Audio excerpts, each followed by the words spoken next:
Le plus bel exemple d'un tel regard où le Seigneur est en tout, en tous, chacun doit être regardé comme étant dans le Christ, nous est donné dans la manière dont saint Paul, à partir des choses les plus quotidiennes, ne cesse d'en parler.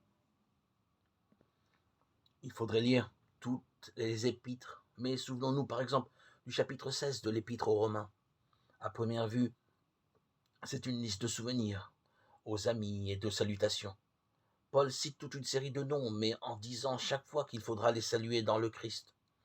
Et ce n'est pas une simple formule ecclésiastique si nous pensons à cette grandeur cosmique de Jésus qui englobe tout dans laquelle nous sommes.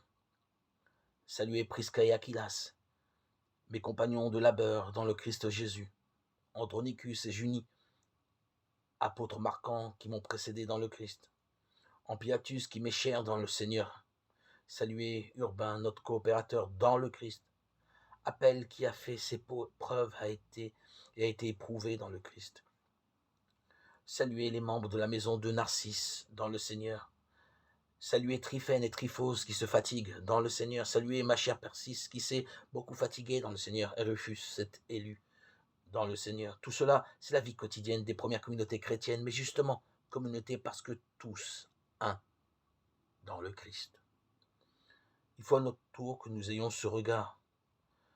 Quand saint Paul nous dit « Quoi que vous fassiez, que vous mangiez ou que vous buviez, faites tout pour la gloire de Dieu et dans le Christ. » 1 Corinthiens 10, 31. Que tout soit fait dans chacune de vos actions, de vos pensées,